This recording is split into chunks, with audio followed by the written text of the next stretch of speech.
YouTube channel Shri हरे नमः को like, share, subscribe करें। धन्यवाद। कहे कि कंजूसी के साथ, उदारता से, ये कोई तरीका है?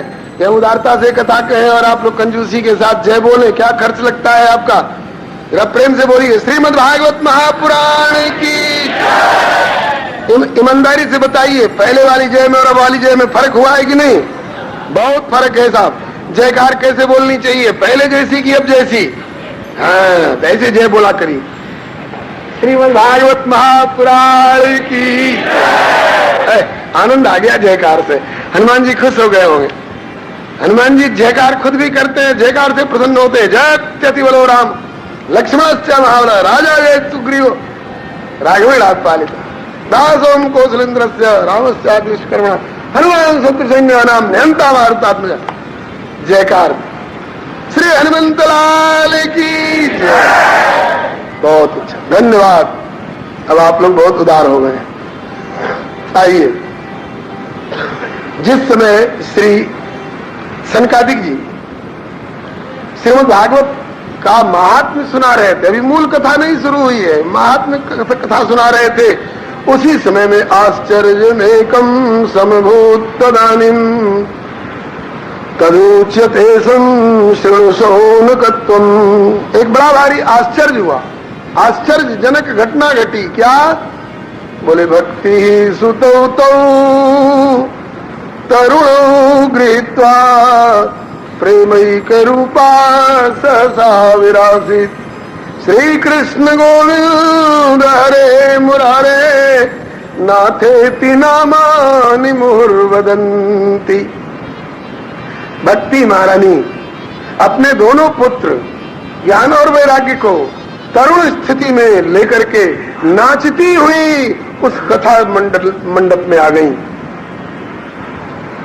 भक्ति सुतौ तौ तरुण गृहीत्वा प्रेमैक रूपा सहसा विरासित, आकर के अचानक उपस्थित हो गई और नाचने लग गई। जिन लोगों ने भक्ति ज्ञान वैराग्य को नहीं पहचाना, उन लोगों ने हल्ला मचाया, फटकारना शुरू किया। अरे देखो देखो, ये कौन पगली औरत आ गई यहाँ संतों के बीच में? ये कथा हो रही है, ये नाचने कैसे लग गई? ये तो संत समाज को बदनाम करा देने वाली ये पगली कहां से आ गई? भगाओ भगाओ इसको। लोग देखने वाले क्या कहेंगे? ये कैसी संतों की सभा है? ये कथा कह रहे हैं कि कथा के नाम पर लुगाई को नचा रहे हैं? ये साधु समाज को बदनाम करने वाली पगली औरत कहां से आ गई? भगाओ इसको। लेकिन इन्हें पहचानने वाले श्री सनकादिक जी ने कहा, आप लोग शांत रहें, ये कोई साधारण पगली औरत नहीं है, ये वही भक्ति महारानी है जिनकी तुष्टि पुष्टि और प्रतिष्ठा के लिए इस कथा का आयोजन किया गया है। ये वही भक्ति महारानी है जिनकी कृपा की याचना भगवान शंकर करते हैं प्रभु श्री राम से, बार बार वर मांगो हर्ष देव श्री रंग। क्या? बोले पद सरोज अनुपायनी भक्ति और सदा सत्संग। ये साक्षात भक्ति महारानी है। और इनके साथ ये दोनों कौन है? बोले इनके पुत्र हैं ज्ञान और वैराग्य। और नारद जी आंखें फाड़ फाड़ के देखे, अरे ये वही ज्ञान और वैराग्य है जिनको वृंदावन में उठ के बैठने की क्षमता नहीं थी। वेद वेदांत घोषिष्ठ गीता पाठक मुर्मू नेत्रई रणवलोकंतो जृंबंतो सालसाओ, आंखें नहीं खुल रही थी इनकी, बैठना इनके लिए मुश्किल था और ये नाचते हुए आ गए। इतना इनमें फर्क कहां से आ गया? बोले कथा रस से। बोले बाहरी कथा, अभी कथा की शुरुआत भी नहीं हुई, अभी कथा का महात्म्य कहा जा रहा है। भला बताओ, जिस कथा के महात्म्य में इतना रस और इतनी तुष्टि और पुष्टि। बोलिए श्री नारद बाबा की जय, श्री भक्ति ज्ञान वैराग्य की जय। त्रिमूर्ति एक साथ आएंगे, बढ़िया मौके से। श्री कृष्ण गोविंद हरे मुरारे नारायण वासुदेव। श्री कृष्ण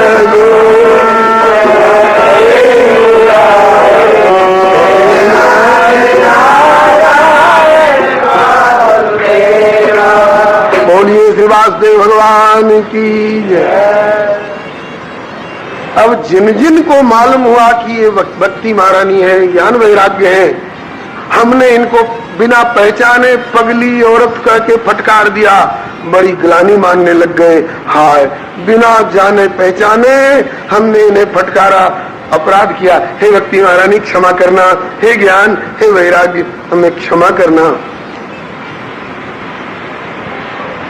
हमारे ऊपर कृपा दृष्टि डाल दो। और नारद जी चकित होकर देख रहे हैं कि भाई कथा रस में इतना चमत्कार, अभी कथा तो शुरू नहीं हुई है, अभी कथा का महात्म्य कहा जा रहा है। इतने में ही इतनी इनको ताकत मिल गई, जिन्हें बैठने की क्षमता नहीं थी, वो नाचते हुए सभा में श्री कृष्ण गोविंद हरे मुरारे गाते हुए आ रहे हैं। वारी कथा आप लोगों ने देखा होगा, ये डाबर कंपनी वाले, बैद्यनाथ आयुर्वेद भवन वाले, झंडू वाले, ये लोग अपनी अपनी दवाइयों का प्रचार करते हैं, दीवालों पर लिखते हैं, बीच में दवा की शीशी का चित्र होता है और एक तरफ में एक बीमार आदमी का चित्र रहता है। ऐसा लगता है कि अब मरे तब मरे। और दूसरी तरफ तंदुरुस्त प्रसन्न मुद्रा का चित्र रहता है। तो जिधर बीमार आदमी का चित्र रहता है उधर लिखा रहता है दवा सेवन से पहले, ये नक्शा था। और जिधर स्वस्थ का चित्र रहता है उधर लिखा रहता है दवा सेवन के बाद, ये बुलंदी आ गई। वही बात यहाँ लागू हो रही है। कथा रूपी रसायन का सेवन करने के पहले ज्ञान वैराग्य को बैठ करके आंख खोलने की ताकत नहीं थी, और कथा सेवन के बाद तत्रिकम तरुणायते, नाच रहे हैं तरुणावस्था को प्राप्त होकर के। तो हम लोगों के हृदय में भी ये भक्ति ज्ञान वैराग्य के संस्कार तो हैं, लेकिन अभी जर्जर और मूर्छित अवस्था में हैं, क्योंकि कथा रूपी खुराक अभी हमने उनको नहीं दी।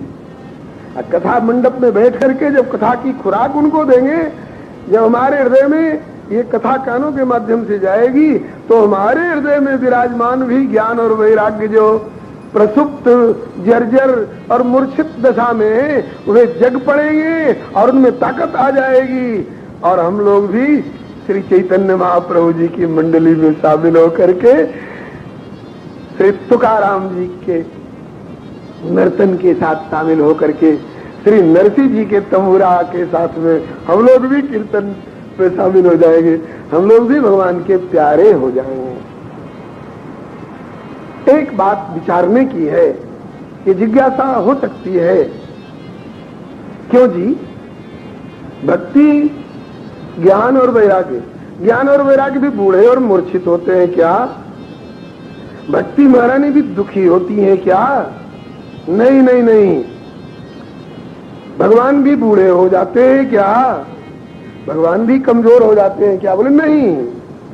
जब भगवान बूढ़े नहीं हो जाते, कमजोर नहीं हो जाते, तो भगवान की प्राणवल्लभा है भक्ति महारानी। तुम तो भक्ति प्रिया तस्य सततम प्राणतोधिका। तो ये कमजोर क्यों होंगी, ये दुखी क्यों होंगी? ज्ञान और वैराग्य दिव्य भगवती शाश्वत विशिष्ट गुण है, ये बूढ़े और कमजोर क्यों होंगे? वास्तव में तो बूढ़े और कमजोर नहीं होते हैं, वास्तव में दुखी नहीं होते हैं। हाँ, प्रभु का संकेत पाकर अभिनय कर लेते हैं, नाटक कर लेते हैं। नाटक कर रहे थे, कैसे नाटक कर रहे थे और क्यों नाटक कर रहे थे, बस इसका थोड़ा सा रहस्य बता करके आगे बढ़ चलेंगे। नारद जी श्रीमद् भागवत की महिमा को भूल गए थे। इनके हृदय में श्रीमद् भागवत की महिमा को पुनर्जागृत कराने के लिए भगवान ने भक्ति ज्ञान वैराग्य को भेजा। जाओ तुम दुखी और बूढ़े और जर्जर का अभिनय करो। इसी बहाने नारद जी श्रीमद् भागवत की महिमा तक फिर पहुंचेंगे और जगत के सामने महिमा प्रकट होगी। कैसे? एक उदाहरण है। भीमसेन को अभिमान हो गया था, मेरे समान पराक्रमी कौन है, बलशाली। हनुमान जी ने सोचा कि मैं भी पवन पुत्र हूं, भीमसेन भी पवन पुत्र है। मैं त्रेता का पवन पुत्र हूं, ये द्वापर का पवन पुत्र है। मैं बड़ा भाई हूं, ये छोटा भाई है।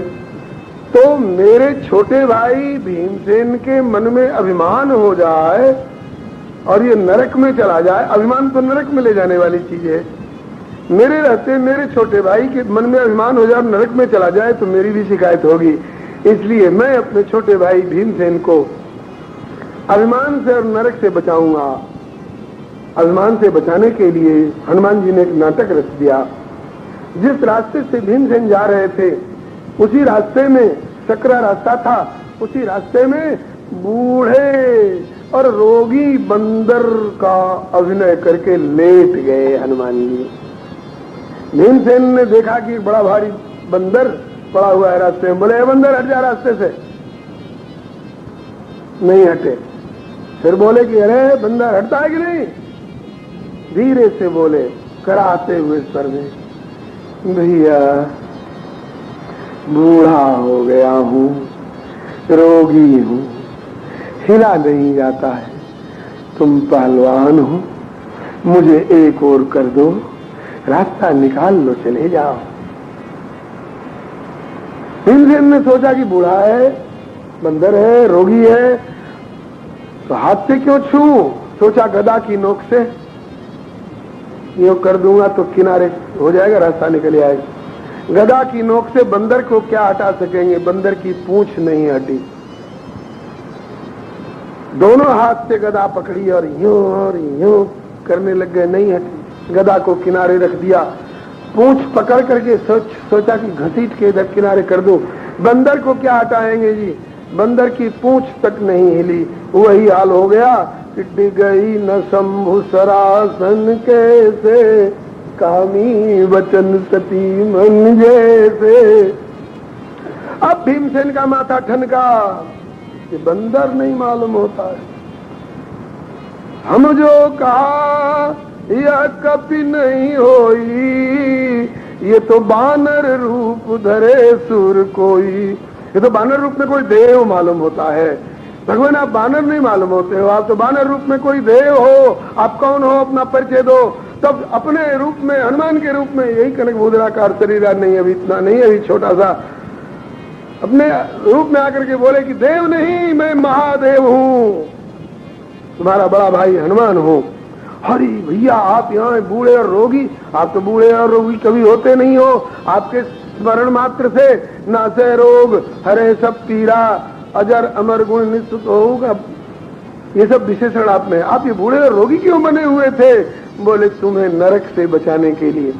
तुम्हें बल का अभिमान हो गया था ना भैया, अभिमान नरक में ले जाता है। संस्कृति मूल सूल प्रद नाना, सकल शोकदायक अभिमाना। नरक से बचाने के लिए, अभिमान दूर करने के लिए मुझे जानबूझकर बूढ़े और रोगी का अभिनय करना पड़ा था। न मैं रोगी हूं, न मैं बूढ़ा हूं, मैं तो अतुलित बलधाम पवन कुमार हूं। बोलो और कुछ चाहते हो? आगे बल का अभिमान तो दूर कर दिया आपने, नरक से तो बचा लिया आपने। हाँ, एक अभिलाषा मेरी और है। क्या? बोले मैंने सुना है कि आपने ऐसा भयंकर रूप धारण करके गर्जना करी थी कि रावण की नस नस ढीली हो गई थी। हाँ, सुनत दस कंध के भय बंधन ढीले। मैं वही आपका रूप देखना चाहता हूँ, एक बार वो रूप दिखा दो। कनक भूधराकार शरीरा समर भयंकर अति बलवीरा। हनुमान जी ने पूछा कि क्या उस रूप को तुम्हारी आंखें झेल सकेंगी? तुम्हारा कलेजा उस रूप को देख करके संभल सकेगा? कहा कि एक बार दिखाओ तो सही। और महाराज हनुमान जी ने सुनि कब प्रकट की देहा कनक भूधराकार शरीरा समर भयंकर बलवीरा। कलेजा कांप गया भीमसेन का, आंखें बंद हो गई और कहने लग गए तदेव में दर्शय देव रूपम। पहले वाला रूप दिखाओ नहीं तो मेरा कलेजा धड़क रहा है, मेरे हृदय की गति अवरुद्ध हो जाएगी, मैं नहीं बचूंगा। तब हनुमान जी फिर सौम्य रूप हो गए और बोले कि अभिमान मत करना। बोलो और कुछ चाहते हो? कहा कि महाभारत में हमारी मदद श्री हरे लो, कृपा बनाए रखना। इसी तरह से हो सकता है कुछ भूल हो रही हो, आप लोग संभाल लें। कथा महाभारत की है। अब ये मुझे याद नहीं है कि महाभारत युद्ध से पहले की है कि पीछे की है। घटना घटी है। तो जैसे श्री हनुमान जी बूढ़े और रोगी नहीं होते हुए भी जानबूझकर थोड़ी देर के लिए बूढ़े और रोगी बन गए भीमसेन का अभिमान दूर करने के लिए, इसी तरह से भक्ति ज्ञान वैराग्य कभी बूढ़े नहीं होने वाले, कभी जर्जर और बेहोश नहीं होने वाले। लेकिन आज भगवत प्रेरणा से नारद जी के हृदय से जो श्रीमद् भागवत की महिमा अंतर्हित हो गई थी, श्रीमद् भागवत की महिमा को पुनर्जागृत कराने के लिए और लोगों के सामने श्रीमद् भागवत की महिमा को व्यक्त कराने के लिए ठाकुर जी ने लीला रची थी।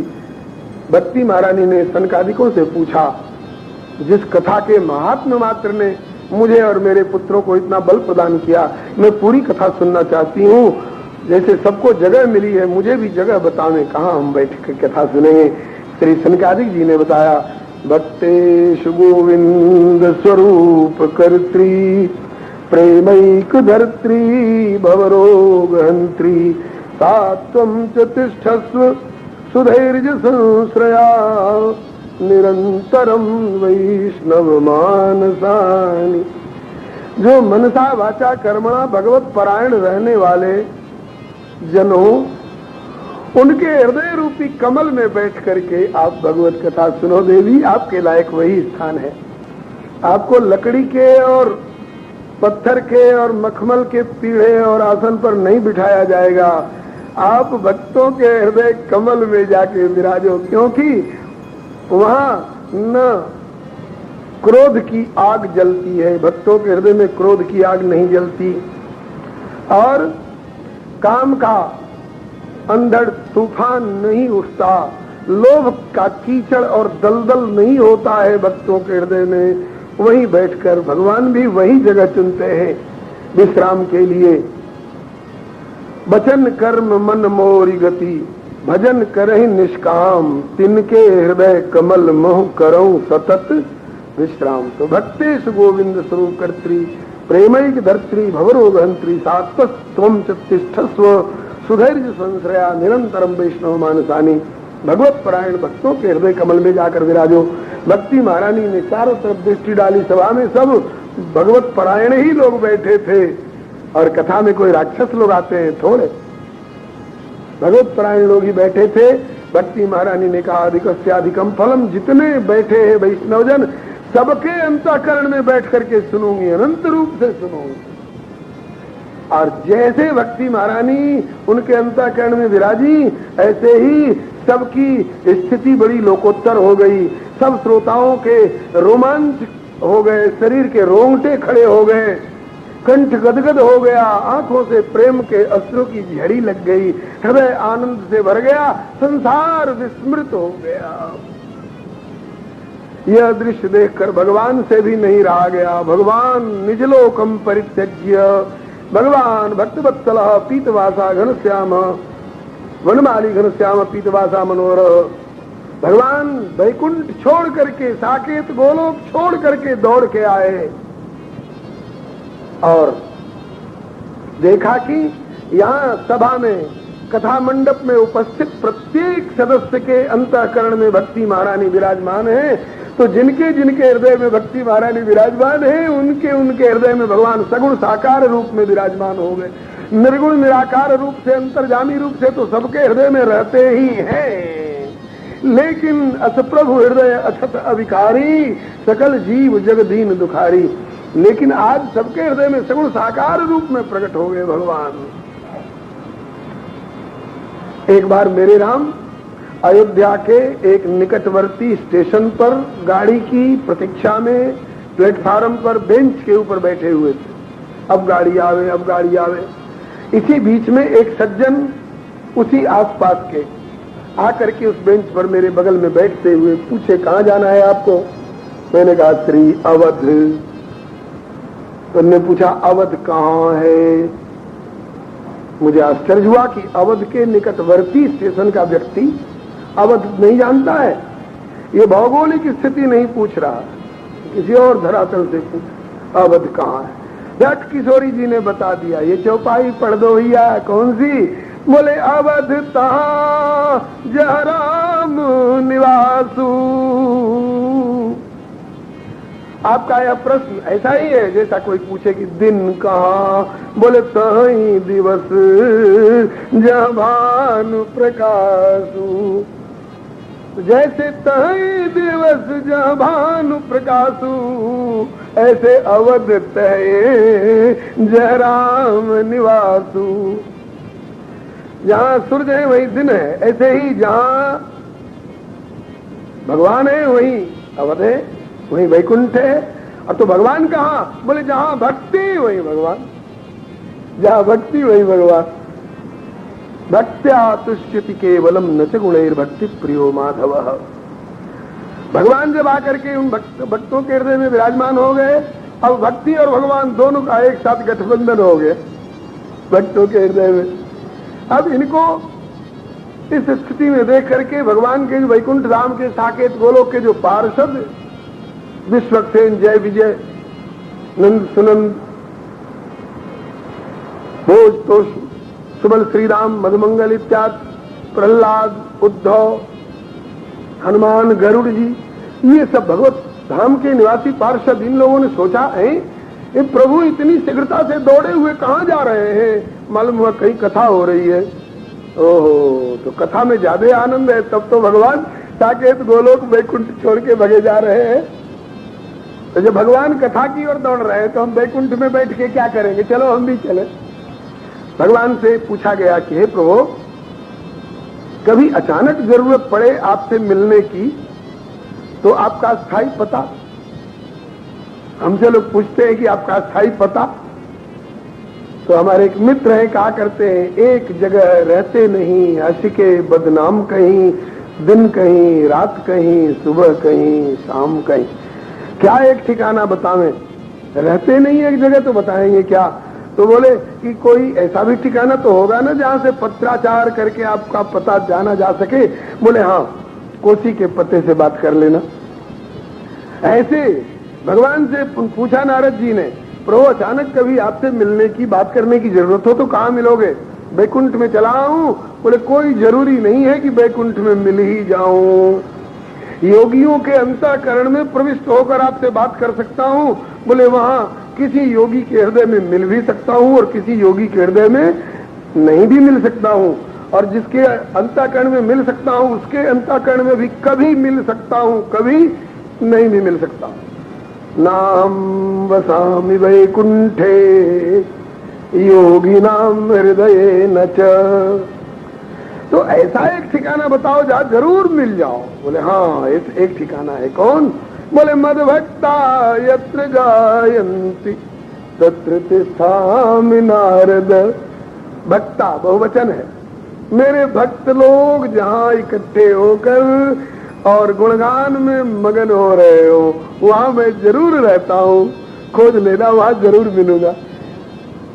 तो बंधुओं, आज जहां भगवत गुणगान हो रहा है, सनकादिक तरीके जहां प्रवक्ता हो, नारद जी तरीके श्रोता हो, हरिद्वार जैसा स्थान हो, गंगा जैसा तट हो और श्रीमद् भागवती कथा जैसी कथा हो, अब यहाँ भगवान नहीं रहेगी तो कहाँ रहेंगे।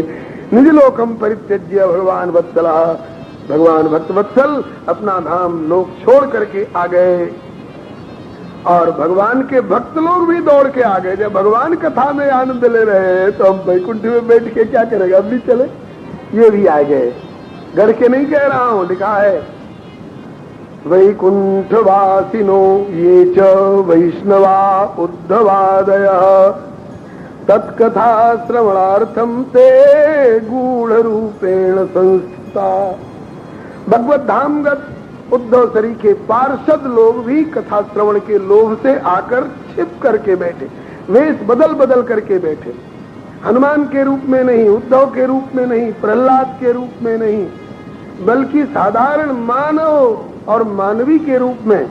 अब इनमें कहाँ प्रहलाद जी बैठे हैं, कहाँ उद्धव जी बैठे हैं, कहाँ पर गरुड़ जी बैठे हैं, कहाँ शंकर जी बैठे हैं, ये सब बैठ के सुन रहे होंगे। ये पहचानना कठिन है। इनमें कहाँ लक्ष्मी बैठी होंगी, कहाँ सरस्वती बैठी होंगी, कहाँ पार्वती बैठी होंगी, पहचानना कठिन है। तो भले न पहचाने जाए, लेकिन अगर भेष बदल के भी हमारे बगल में आकर के बैठ गए हो तो इनके शरीर की हवा लगने से भी हमारा कल्याण हो जाएगा। इस बात का ख्याल रखना चाहिए। कथा में पीछे आए और लांगते हुए और कुचलते हुए, कई लोगों के माथे पर ठोकर मारते हुए हम आगे ही बैठेंगे, ऐसी कोशिश नहीं करनी चाहिए।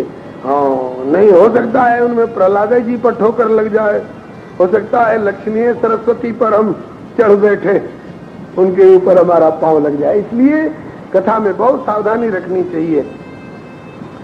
तो भगवान के भक्त लोग भी, पार्षद लोग भी वैकुंठ छोड़ करके आ गए और किसी न किसी रूप में बैठ करके सुनने लग गए। नारद जी खुश हो गए, प्रसन्न हो गए, हमारे द्वारा कथा का आयोजन होना सफल हो गया। हाँ, ज्ञान वैराग्य को ताकत मिल गई, भक्ति को प्रसन्नता हो गई, और इनकी व्यक्ति व्यक्ति में गे गे और जने जने प्रतिष्ठा हो गई, मेरा वचन पूरा हो गया।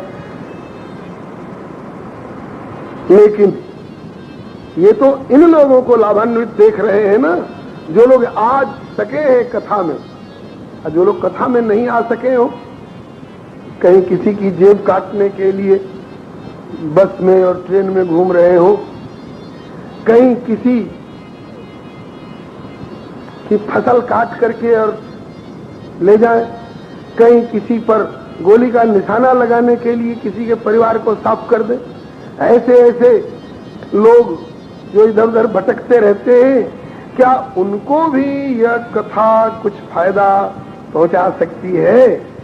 बोले हाँ जी, पहुंचा सकती है, लेकिन शर्त यह है कि किसी भी प्रकार से वो कथा के छत्र छाया में आवे तो सही। दूर रहेंगे तो कैसे लाभ होगा जी? कथा की छत्र छाया में आवे तो सही। सब तरह के पापियों का शोधन कर देने की क्षमता कथा में है। तब श्री नारद जी जिज्ञासु होते हैं, के विशुद्ध्यन्ति वदन्तु मह्यम सप्तायज्ञेन कथामयेन कृपालभिर्लोकहितं विचार्य प्रकाशितः कोऽपि नवीन मार्गः। भगवान, अब कैसे कैसे लोगों की शुद्धि हो सकती है इस कथा के द्वारा? है तो कोई अद्भुत अनोखा एक नवीन मार्ग आप लोगों ने प्रकाशित कर दिया। अब कैसे कैसे लोग पवित्र हो सकते हैं? तो पापों की एक सूची दे रहे हैं। कहते हैं कि ये मानवा पापकृतस्तु सर्वदा सदा दुराचार रता विमार्गगा क्रोधाग्निदग्धा कुटिलाश्च कामिनः सप्ताह यज्ञेन कलौ पुनन्ति ते सत्येन हीना पितृमातृदूषका तृष्णा कुलाश्चाश्रम धर्म वर्जिता ये दाम्भिका मत्सरिणोऽपि हिंसका सप्ताह यज्ञेन कलौ पुनन्ति ते पंचोग्र पापा छलछद्मकारिणः क्रूरा पिशाचा इव निर्दयाश्च ये ब्रह्मस्व पुष्टा व्यभिचारकारिणः सप्ताह यज्ञेन कलौ पुनन्ति ते कायेन वाचा मनसापि पातकम् नित्यं प्रकुर्वन्ति शठाठेन ये परस्वपुष्टा मलिना दुराशया सप्ताह यज्ञेन कलौ पुनन्ति ते।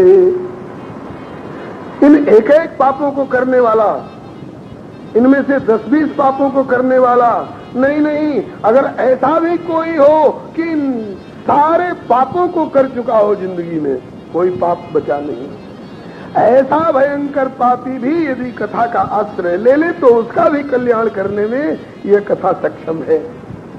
बोले क्या ऐसे किसी पापी का कल्याण किया है इस कथा ने?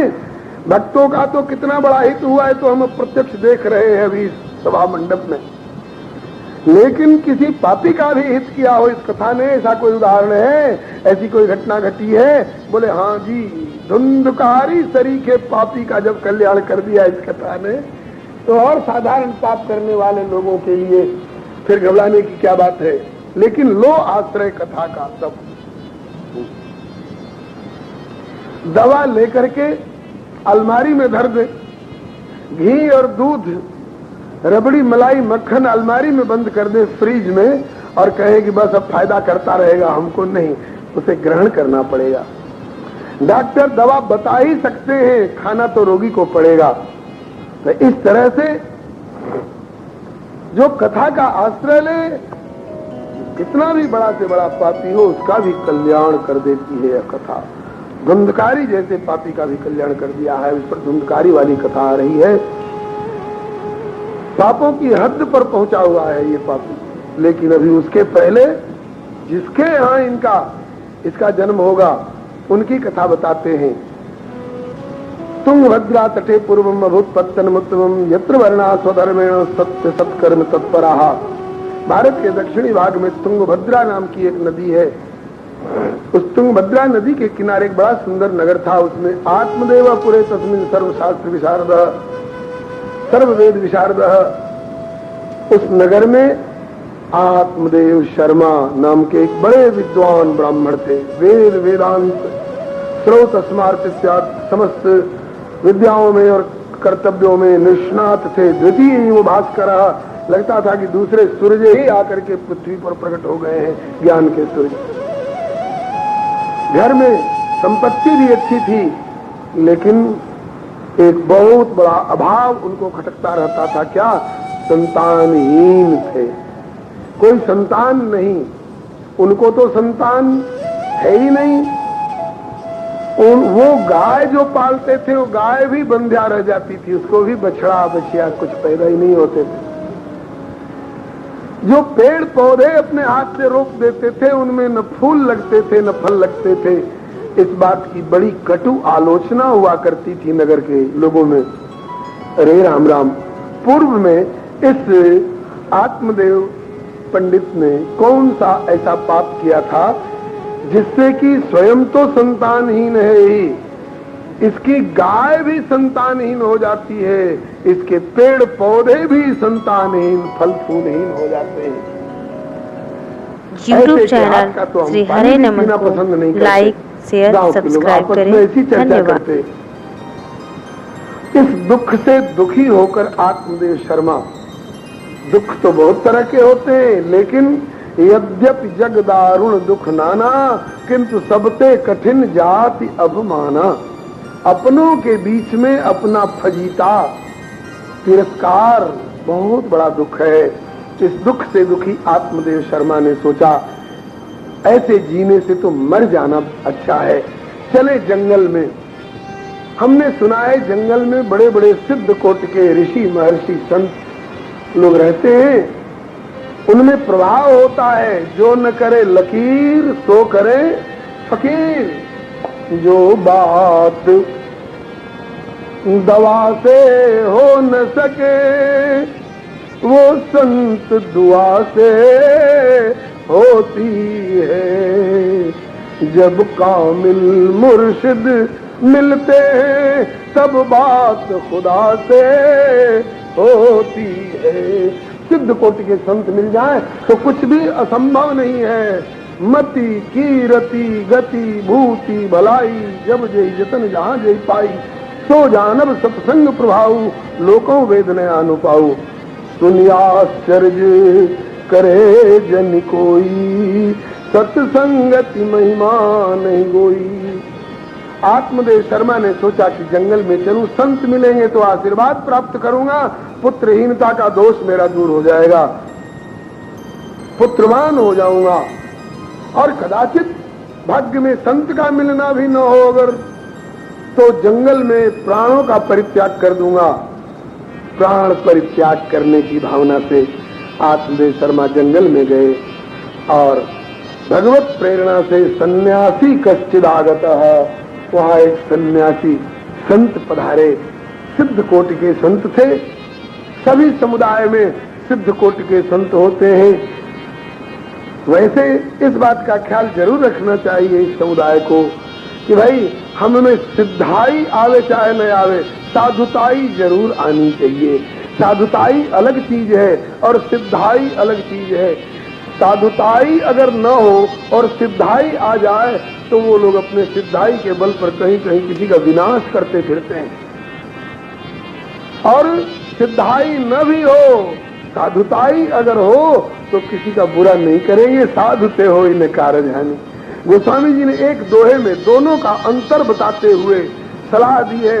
बोले कि साधु सिद्ध बहु अंतरा, साधु और सिद्ध में बहुत अंतर होता है। साधु बनने की कोशिश करिए, सिद्ध बनने की कोशिश मत करिए।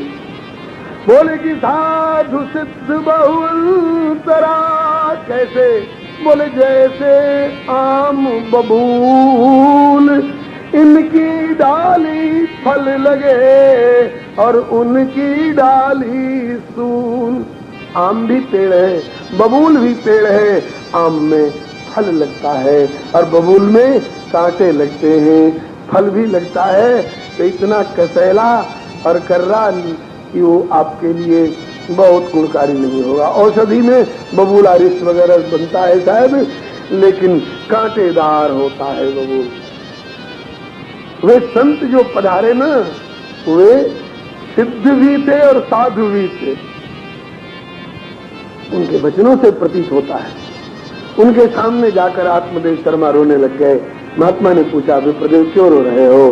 क्या महाराज सब कुछ है, एक संतान नहीं है, समाज में जीना कठिन हो गया है। बोले संतान क्यों चाहते हो? संतान से क्या तुमको मिलेगा? तुम चाहते क्या हो? बोले हमने सरकार सुना है, पढ़ा है कि संतान से ही सुख और संतान से ही सद्गति की प्राप्ति होती है। संतान से लोक में सुख मिलता है और परलोक में सद्गति मिलती है, इसलिए संतान चाहता हूँ। महात्मा ने कहा, किसने तुमको बहका दिया कि संतान से ही सुख और संतान से ही सद्गति होती है? राजा सगर को 60,000 पुत्र थे। बताओ, वे 60,000 जो कपिल देव मुनि का अपमान करके जल के भस्म हो गए, वो अपना हित कर सके कि अपने पिताजी का हित कर सके, अपना कल्याण प्राप्त कर सके कि पिताजी को कल्याण का भागी बना सके, जल के राख हो गए। अरे वो तो गनीमत है कि उस पीढ़ी में अंशुमान, दिलीप और भगीरथ सरीखे महापुरुष हुए, जिनने गंगा जी को ला करके और उनका कल्याण कर दिया। दुर्योधन, दुशासन सरीखे 100 बेटे थे धृतराष्ट्र को। बताओ, उस अंधे धृतराष्ट्र को दुर्योधन और दुशासन ने मिलकर के क्या सुख दिया और क्या सदगति करा दी। सुख और सदगति पुत्र से ही होती है, ये तुम्हारा भ्रम है पंडित। सुख और सदगति सुख सागर भगवान के चरणों के आश्रय में होती है। इसलिए रे मुंचाद्य कुटुम्बासाम संन्यासे सर्वथा सुखम, ये कुटुंब की आशा त्याग। अंत अगर हो भी जाए तो बोले अंत तो ही तजेंगे नहीं पामर, तू न तजे बीते, मन पछताई है उधर बीते। सुख चाहता है, सदगति चाहता है, तो इसके लिए संतान के पीछे मत भाग, सुख सागर भगवान के चरणों का भजन कर। बोले कि महाराज विवेके न भवेत किम में, इस उपदेश से, इस ज्ञान वैराग्य से मुझे क्या होगा? मुझे तसल्ली नहीं होगी। या तो पुत्रम दे बलादपि, या तो आप मुझे बरबस पुत्र दीजिए, नोचे तेजाम्य हम प्राणों स्वदग्रे शोक मूर्छित, नहीं तो अभी मैं आपके सामने प्राण त्याग दूंगा। अंगूछा लगाया गर्दन में, कभी फांसी लगा के मरता हूं। नोचे तेजाम्य हम प्राण स्वदग्रे शोक मूर्छित। महात्मा बोले, रे भैया क्यों हमारे सिर पर हत्या मर रहा है? मैं तेरे भाग्य की रेखा को पढ़ के देख चुका हूं। तेरे भाग्य में संतान और पुत्र इस जन्म में तो है ही नहीं। सप्त जन्मावधि तब पुत्रो नई वच। 7 बार भी तू जन्म ले और पुत्र के लिए प्रयत्न करे तो 7 जन्म तक तेरे भाग्य में पुत्र लिखा ही नहीं है, तो कहां से मैं दे दूंगा? मेरी झोली में पुत्र धरा हुआ है, थोड़े जो लेकर के तेरे पत्नी के उदर में प्रवेश करा दो। सप्त जन्मावधि तब पुत्रो नहीं बचा। लेकिन इतना हट कर रहा है तो ले, ये सिद्ध फल है, देता हूं, ले जा, पत्नी को खिला देना। अगर खा लेगी, जो इस फल को खावे उसे गर्भ रहे और बहुत उत्तम संतान की उपलब्धि हो। आत्मदेव ब्राह्मण को बड़ा संतोष हुआ, लेकर के फल आए, अपनी पत्नी को दिए। पत्नी का नाम था धुंधुली। धुंधुली जब आंखों में कोई कसर हो जाती है तो दिखाई नहीं पड़ता है, और दिखाई भी पड़ता है तो धुंधला धुंधला दिखाई पड़ता है। ये पुरुष नहीं थी इसलिए धुंधला नहीं कहा, स्त्री थी इसलिए धुंधुली। धुंधुली धुंधुली देखने में तो बड़ी सुंदरी गोरी चिट्टी, लेकिन महाराज भीतर की बड़ी काली कलूठी। हाँ, गाली तो उसकी बात बात में, और जब तक 2-4 पड़ोसियों से झगड़ा न कर ले तब तक इसका खाया हुआ अन्न पचता नहीं था। घर परेशान, पड़ोस परेशान, गांव को महाराज बड़ी भारी आतंकवाद वाली थी, सबको परेशान किए रहती थी। उसको दिया, पंडित जी ने ले फल खा लो, संतान होगी। हंसने लगी, न जाने किसने इनको बहका दिया, फल खाने से कहीं संतान होती है? दुनिया फल खाती रहती है, केवल फल खाने से संतान कैसे होगी? लेकिन कहते हैं कि एक सिद्ध संत का दिया हुआ है तो हो भी सकता है। लेकिन संतान में सुख क्या है? हमने सुना है कि सुखदेव अपने मां के पेट में आए तो 12 साल तक निकले ही नहीं पेट में से। कहीं सुखदेव सरीखा बेटा आ गया तो पता नहीं 12 साल रहेगा कि 25 साल रहेगा पेट में, कब तक ढोती रहूंगी। कदाचित 9-10 महीने में पैदा होने वाला पुत्र भी आया तो जब पैदा होने लगेगा तो प्रसव की पीड़ा मुझ सुकुमारी से कैसे सही जाएगी?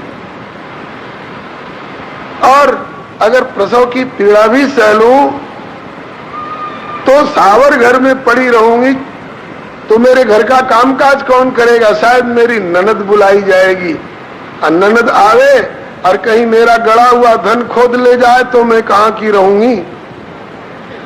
पेट बढ़ जाएगा, गर्भावस्था में उठना बैठना मुश्किल हो जाएगा, कहीं घर में आग लग गई तो मुझसे भागा भी नहीं जाएगा, दौड़ा भी नहीं जाएगा। एवं कुतर्क जोगे न तत्फलम नहीं भक्षितम, नहीं खाया फल। अरे बोली कि और तो सब सह लूं, ये कह रहे हैं कि जब तक गर्भ में बालक रहेगा तब तक झूठ नहीं बोल सकती हो और किसी से झगड़ा नहीं कर सकती हो, तो ये कैसे सहा जाएगा मुझसे कि किसी से झगड़ा नहीं करूं? एवं कुतर्क जोगे न तत्फलम नहीं भक्षितम, फल नहीं खाई। तब तक उसकी बहन आई, एक तो करेला और वो भी चढ़ गया नीम के पेड़ पर। कितना कड़वा हो जाएगा जी। बहन ने पूछा, जीजी कैसे उदास हो? कहा क्या कहे, तेरे जीजा जी एक फल लाए, कहते खा लो संतान होगी। बोले खा लो। कहा कि मैं नहीं चाहती हूं। बोले क्यों? कहा कि इसलिए कि मेरे विचार से बंध्या व विधवा नारी सुखिनी चेती में मती। मेरे विचार से तो बांझ या विधवा औरत ही सुखी है। इसके बात को प्रमाण मत मान लेना। अगर ये देवकी सोचती तो कृष्ण बलराम कहां से प्रकट होते? अगर ये सुभद्रा सोचती तो अभिमन्यु कहां से प्रकट होते? है भागवत महात्म्य में लिखा हुआ, बंध्या व विधवा नारी सुखिनी चेती में मती। लेकिन ये दुष्ट नायक के द्वारा कहा हुआ है, इसलिए इसकी बात को प्रमाण मत मान लेना कि भागवत में लिखा है इसलिए हम इसी को प्रमाण मानते हैं। इसका बड़ा दुष्परिणाम उसको भोगना पड़ा। तो बोली कि अच्छा तो मत खाओ। बोले तो तेरे जीजा जी से क्या कहूंगी? कहा कि कह देना कि खा लिया। कहा फल को क्या करूं? कहा कि गैया को खिला दो। गैया को न झूठ बोलना है न किसी से झगड़ा करना है, जो कुछ होना होगा उसी को हो जाएगा। फल गैया को खिला दिया, पंडित जी से झूठ बोलती रही।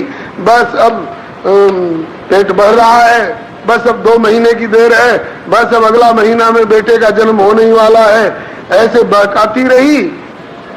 और उसकी जिसने सलाह दी थी वो बहन गर्भवती थी। उसने कहा कि मैं चोरी चोरी रातों रात अपना बच्चा पैदा होते ही तेरे यहाँ पहुंचा दूंगी। तेरे यहाँ धन बहुत है, खाने वाला कोई नहीं, और हमारे यहाँ बाल बच्चे इतने हैं कि उनको खाने का ठिकाना नहीं। मैं एक बच्चा तुमको दे दूंगी और तुम कुछ धन मुझको दे देना। ऐसे दोनों ने आपस में साठगांठ की। और जब उसके बच्चा का जन्म हुआ तो उसने लाकर चोरी चुपके दे दिया और धुंधली में हल्ला मचाया कि मेरे बालक का जन्म हुआ। पंडित जी बेचारे भोले भाले, इन्होंने शहनाई बजवाई, बधाई बांटी। धुंधली ने कहा कि पता नहीं मेरी छाती में दूध क्यों नहीं उतरा, बच्चे का पोषण कैसे होगा? बोले तू बता। कहा कि मेरी एक बहन है, उसको बच्चा पैदा हुआ था, वो बच्चा मर गया उसका, तो उसकी छाती का दूध फालतू पड़ा है, उसी को बुला लो और उसी के दूध से पोषण हो जाएगा। फिर उसी को बुलवा लिया। दोनों ने मिलकर के पंडित आत्मदेव शर्मा को धोखा दिया। त्रिया चरित्रम पुरुषस्य भाग्यम दैवो न जानाति कुतो मनुष्य। और इस घटना के 3 महीने के बाद उस गौ माता के भी, हम लोग कहते हैं ना गौ हमारी माता है, देश धर्म का नाता है, गौ हमारी माता है। तो भाई हम ही लोगों में से कुछ ऐसे लोग हैं जो कि इनको माता मानने को तैयार न हो, और की माता हो चाहे नहीं हो। गोकर्ण जी जैसे संत की कहावत है, गाय पर पूत पिता पर घोड़ा, अधिक नहीं तो थोड़ा थोड़ा। संत के दिए फल से प्रकट हुए थे, इसलिए देवरूपी थी कौतुकम, देव स्वरूप, बड़े सुंदर, बड़े विद्वान, बड़े ज्ञानवान। लेकिन गैया का थोड़ा सा प्रभाव, कान लंबे हो गए गैया के समान, इसलिए इनका नाम पड़ गया गोकर्ण।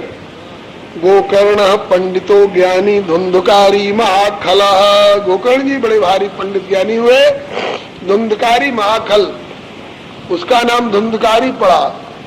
आत्मदेव जी बोले पुरोहित जी को बुलवा लेता हूँ, बच्चे का नाम धर देंगे। बोले हमें गुरु पुरोहित की जरूरत नहीं, मैं अपने आप नाम धरूंगी।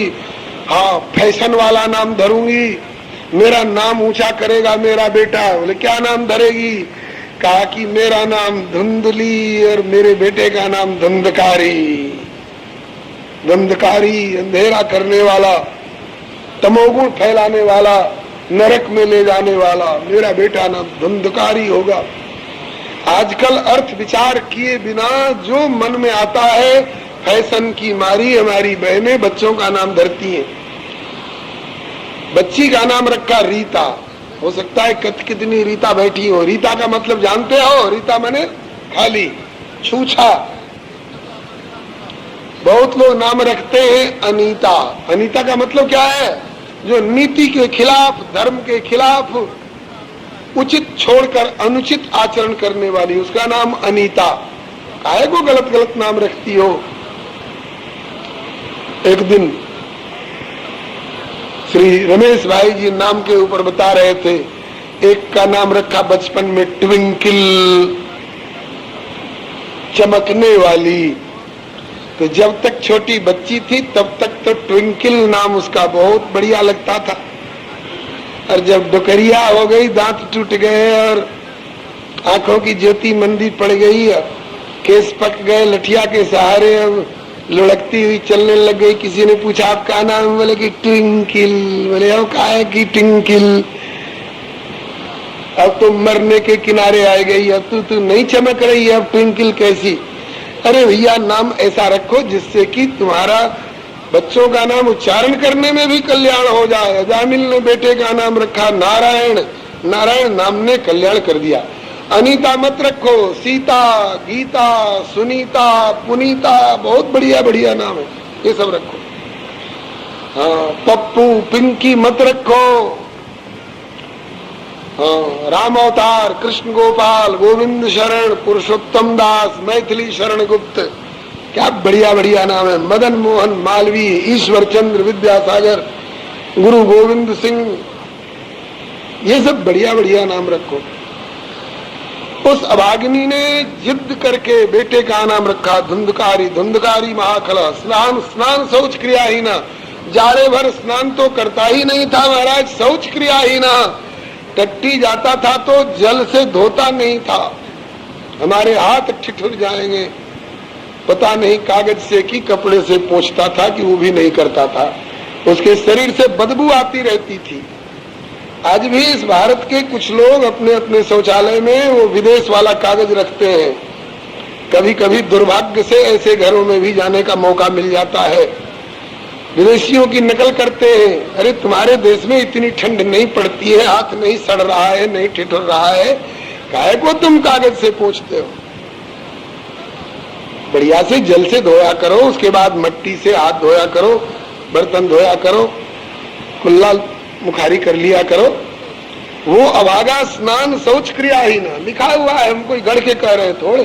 स्नान शौच क्रिया ही ना, दुर्भक्षी, क्रोधवर्धिता, चौरा, सर्वजन द्वेषी, परमेश प्रदीपक, लालनायार्भकान धृत्वा सद्या कूपे निपात है। किसी के बच्चे को गोद में लेता और उसको दिखाकर कुआं में डाल देता। कोई कहे कि अरे ऐसा क्यों किया रे, बोले हमारे बीच में तो बोलने वाले तुम कौन हो, और बोलोगे तो देखो अभी क्या करते हैं। परवेश प्रदीप का जाके उसके घर में आग लगा दिया, डर के मारे कोई बोलता नहीं था। गांव भर में महाराज आतंकवादी पैदा कर दिया, धुंधली ने धुंधकारी पैदा कर दिया, गांव भर के लोग परेशान हैं। वेश्याओं के कुसंग में पड़कर घर की सारी संपत्ति बर्बाद कर दी। जब कुछ नहीं बचा तो वेश्याओं ने दरवाजे पर चढ़ना बंद कर दिया। अरे छूछा तुम्हें कौन पूछा, पिता को मारने लगा, बताओ कहां धन गाड़ करके रखा है, वेश्याओं को देने के लिए ले जाएंगे। अरे बेटा लोटा थाली तक लेकर के बेचे आया तू, अब क्या बचा है, नहीं बताओगे तो कल छुरा भोंक करके मारूंगा।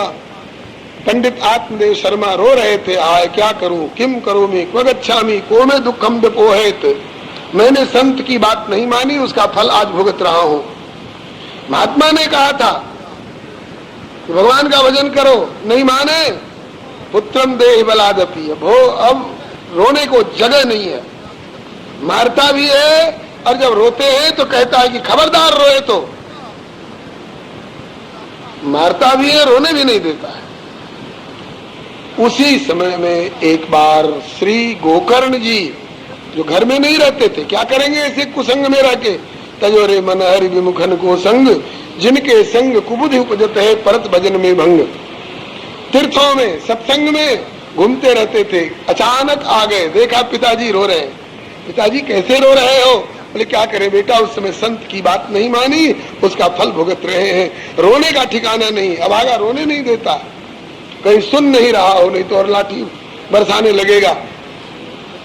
गोकर्ण जी ने पूछा, पिताजी अब क्या सोच रहे हो, बोले सोच रहा हूं किसी तरह से इससे बचूं, इससे छूट जाऊं। तो कहा कि बच सकते हो, बीती ताई बिसार के अब आगे की सुध ले। क्या करना होगा, 2 श्लोक में इतनी बढ़िया बात बताई कि यही सारी बात सारे श्रीमद् भागवत में 8 दिन में बताई जाए, चाहे 10 दिन में बताई जाए, चाहे 15 दिन में बताई जाए। पूरे श्रीमद् भागवत का सार उपदेश 2 श्लोकों में गोकर्ण जी ने उड़ेल दिया पिताजी के अंतःकरण में। बोले कि अगर सुख चाहते हो, सदगति चाहते हो, तो पिताजी अब से भी स्त्री और पुत्र की आशा छोड़ो और शरीर को मैं जो समझ लिया है ये अभिमान छोड़ो। देह स्थिमांस रुधिरे भिमतिम त्यजत्वम जाया सुतादिषु सदा ममतां विमुंच पश्यानि जगदिदं क्षणभंग निष्ठम वैराग्य राग रसिको भव भक्ति निष्ठा। बोले कि पिताजी आपने इस शरीर हाड़ मांस के बने हुए मल मूत्र से भरे हुए शरीर को ही आपने मैं समझ लिया है, भूल है। मैं घर में रह रहा हूं, अगर समझ लूं कि मैं घर हूं तो बड़ी भारी मूर्खता है। मैंने चादर ओढ़ रखी है, मैं समझ लूं कि मैं चादर हूं तो बड़ी भारी मूर्खता है। चादर ओढ़ी गई है, मैं चादर नहीं हूं। घर में रह रहा हूं, मैं घर नहीं हूं। इसी तरह से इस हाड़ मांस वाले घर में रह रहा हूं, मैं हाड़ मांस का घर नहीं हूं, शरीर नहीं हूं। मैं तो ईश्वर अंश शुद्ध चैतन्य अनूप अमल अज अविनाशी, क्षुधा पिपासा जरा मरण दुख रहित सहजी सुख राशि, बंधन रहित असीम शक्ति संपन्न दिव्य गुण प्रकाशी, किंतु अहंकार वश मोहग्रस्त हो आए पड़ा जम की फांसी, मनमानी करके खोया निज अधिकार रे परदेसी। अरे तू तो जगत पिता का प्यारा राजकुमार रे परदेसी। ग्वालियर वाले बाबा सरकार कहते हैं, अरे जीव तेरी नस्ल मां संदेह नहीं, नर भया कुसंगति कच्चा, अपने घर की याद करो तू तो नारायण का बच्चा। अपने घर की याद करो, तू तो नारायण का बच्चा। तो पहला काम ये करना है, देह में से अहम को निकालो। मैं शरीर नहीं हूं, मैं आत्मा हूं। और इसके बाद देह से संपृक्त पत्नी हो, पुत्र हो, घर हो, पदार्थ हो, उसमें से मेरापन हटाओ। मेरा घर, मेरी पत्नी, मेरा पुत्र, मेरा वस्त्र, मेरा आभूषण, मेरा बैंक, मेरा बैलेंस, ये सब छोड़ो। मेरा का संबंध परमात्मा से जोड़ो। मेरा प्रभु, मेरा प्रभु, मेरा प्रभु। लेकिन ये होगा कैसे? इसके लिए पहले संसार से वैराग्य, राग रसिको, भवभक्ति निष्ठा। और इसके लिए जरूरी है कि हमको संतों के निकट जाकर के यह शिक्षा दीक्षा प्राप्त करनी होगी। घर बैठे नहीं होगा, संतों के निकट जाना होगा। और वहां जाकर के धर्मम भजस्व सततम त्यज लोक धर्मान सेवस्व साधु पुरुषान जय काम तृष्णाम अन्यस्य दोष गुण चिंतन मासु मुक्त्वा सेवा कथा रसमहो नितराम पिबत्वम। सांसारिक धर्मों का परित्याग करो, लौकिक धर्मों का, और अलौकिक धर्म का पालन करो। लौकिक धर्म शरीर संबंध को लेकर माना जाता है, और अलौकिक दिव्य परम धर्म आत्मा और परमात्मा के संबंध से माना जाता है। एक अभी कल महाराज जी उदाहरण दे रहे थे, एक बड़े अच्छे सन्यासी महात्मा, बड़े बढ़िया साधक, उनको किसी ने बहका दिया, दयावश बहक गए। ये कई घर की छोटी छोटी कन्याएं ये पढ़ने जाती हैं विद्यालय में, और उधर से लौटती हैं अकेले, इन पर कोई खतरा न हो जाए, इसलिए बाबा अगर आपको इतनी दया लगती है तो जब ये 2 4 10 कन्याएं घर घर की जुटकर जब विद्यालय को जाती हैं तो आप जरा इनको पहुंचा दिया करो, और फिर उधर से जब छुट्टी हो तो ला करके इनके घर घर पहुंचा दिया करो। बेचारे ऐसा करने लग गए। महाराज जी कह रहे थे कि हमसे मिले, हमने कहा कि क्या कर रहे हो, संन्यास लेने के बाद सब क्या कर रहे हो? बोले महाराज दयावश ऐसा कर रहे हैं कि इन बच्चियों पर कोई खतरा ना आए। कहा कि संन्यास लेने के बाद अपने बाल बच्चों का परित्याग करके आए और दुनिया भर के बाल बच्चों की फिक्र लाद ली अपने माथे पर। ये जिम्मेवारी कि हमारी बच्ची पर खतरा ना हो, ये उनके माता पिता की है कि तुम्हारी है? धर्मम भजस्तु सततम त्यज लोक धर्मान। काजी जी दुबले क्यों? बोले शहर भर की फिक्र से। दुनियादारी में इतने काम हैं, सबको निपटा लोगे? शहर भर के सफाई विभाग ने हड़ताल कर रखी है, तुमको दया आ रही है तो लगाते रहो सारे शहर भर में झाड़ू। नहीं नहीं, बोले धर्मम भजस्व सततम त्यज लोक धर्मान सेवस्व साधु पुरुषान जय काम तृष्णाम। साधु पुरुषों का सेवन करो, लेकिन साधु पुरुषों का सेवन करने में भी एक सावधानी रहनी चाहिए। जय काम तृष्णाम, कामनाओं और तृष्णाओं का परित्याग करके संतों का सेवन करो। नहीं तो वहां भी जाकर के यही मांगोगे, बाबा हमें धन हो जाए, बाबा हमें पुत्र हो जाए, पुत्र हो गया तो बाबा हमें पौत्र हो जाए। और इससे संतों को भी परेशान करोगे और स्वयं भी धोखे में पड़ोगे। इसलिए संतों के पास जाओ तो कामनाओं और तृष्णाओं का परित्याग करके जाओ। इनके पास जाओ तो एक ही बात के लिए जाओ, वाह बाबा हमें ज्ञान दो, वैराग्य दो, भक्ति दो, भगवान की प्राप्ति जिससे हो वो मार्ग बताओ। अन्यस्य दोष गुण चिंतन मासु मुक्त्वा सेवा कथा रसमहो नितराम पिबत्वम।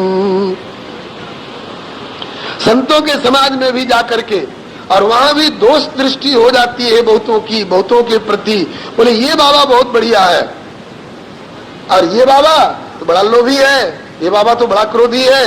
तब गुण दोष का चिंतन करने लगोगे तो फिर तुम उन संतों से जो प्राप्त होने वाला है वो नहीं प्राप्त कर सकोगे। ये गैया तो भूसा खा रही है, ये गैया तो घास खा रही है, ये हमको क्या देगी? अरे अपने घास खा रही है लेकिन तुम्हारे लिए दूध देगी। तो संत अपने किस ढंग से रहते हैं इस पर मत देखो, उनसे जो मिलने वाला है वह तुम्हारे लिए दूध की तरह हितकर होगा। इसलिए दोष और गुण मत देखो। एक डॉक्टर साहब आए थे हरिद्वार के कुंभ मेले में और एक संत से मिलकर बोले कि महाराज हमने वहां ये देखा और वहां ये देखा और वहां ये देखा, बुराई बुराई का वर्णन कर रहे थे। महात्मा बोले कि तुम यहाँ संतों से कुछ भगवती लाभ प्राप्त करने आए हो कि सैनिटरी इंस्पेक्टर बनकर के आए हो? खाली मोरी और शौचालय झांकते फिरोगे तो सब जगह मल और मूत्र ही दिखाई पड़ेगा। अपनी दृष्टि बदलो, संतों के पास जाओ तो दोष दृष्टि रखोगे तो कुछ नहीं प्राप्त कर सकोगे। इसलिए अन्यस्य दोष गुण चिंतनमाशु मुक्त्वा सेवा कथा रसमो नितराम पिबत्वम। संतों के पास भगवान की कथाओं का श्रवण करो, इनकी सेवा करके और उनसे प्राप्त करो। चीख चीख चस्कन से नाम सुधा पीजिए, रामचरित सागर में रोम रोम भीजिए। राग द्वेष जग बढ़ाए काहे को छीजिए, पर दुख को देखत ही आप ही पसीजिए। तोर तारी खेच खांच श्रुति को मत कीजिए, जामे रस बने रहे वही अर्थ कीजिए। और ये योग्यता पाने के लिए बहुत काल संतन के दो चरण मीजिए, तब देव दृष्टि पाए विमल। संतों के यहाँ जाकर दोष दृष्टि मत रखो। अन्य से दोष गुण चिंतन मास मुक्तवा सेवा कथा रसमो नितराम पिबत्वम। इस प्रकार से श्री गोकर्ण जी जैसे पुत्र के उपदेश से पिता आत्मदेव को बड़ा भारी वैराग्य ज्ञान हुआ और घर छोड़कर जंगल चले गए और वहां जाकर के और दशमस्य पाठात श्रीमद् भागवत जी के दशम स्कंद का पाठ करके भगवान की लीलाओं में मन लगा करके श्री कृष्ण मापनीतम दशमस्य पाठात भगवान को प्राप्त कर गए। धुंधली का क्या हुआ?